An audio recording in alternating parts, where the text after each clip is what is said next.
Hi, my name is Jordan, and this is my English and History Final.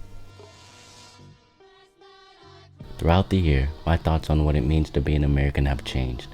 In the beginning of the year, I believed that to be an American, all you had to do was live in America. I thought that tying other elements to the definition would be harmful to American citizens.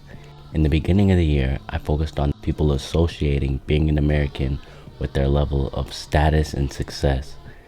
This can lead to people putting their morals to the side in order to reach this level of success. Examples of this can be seen during the Roaring '20s and through films that depicted that time. One film that depicts this is The Great Gatsby.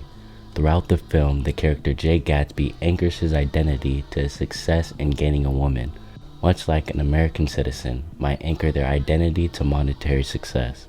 In the movie, this leads to Gatsby losing sight of his morals in an attempt to reach his warped idea of success, which is exactly what can happen to American citizens.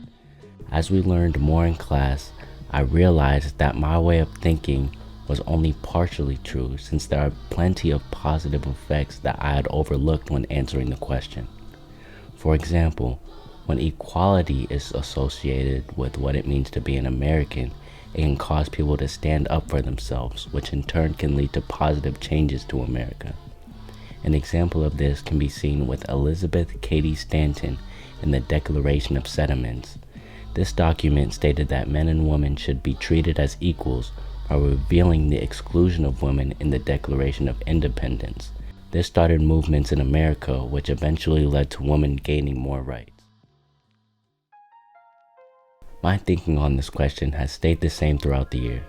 I believe that there are countless ways that a war can divide a country on what it means to be an American. But I believe that most commonly a group of people that were once united become divided by new questions and problems that arise from the war. One example of this was seen in the division on flappers. As shown in the text of Flappers' Appeal to Parents by Ellen Wells Page, the rise of flappers created a division between a younger and older generation of women. The younger generation rebelled against social norms because they felt that it was time that women should be able to carry themselves however they wanted, while the older generation saw this rebellion as dishonorable and refrained from supporting flappers. Another example of a war dividing people can be seen in the short story In Another Country by Ernest Hemingway. Even though this story is fictional, it is rooted in real problems.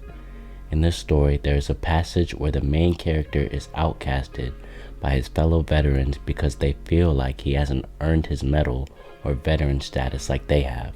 This shows people who were once united in their experience now being divided by unpredicted circumstances. I think that because my opinion did change on one of the questions, I will be going into next semester with more of an open mind, and hopefully over time I'll continue to have an open mind, which will help me be unbiased and in turn make me a better and more responsible voter in the future.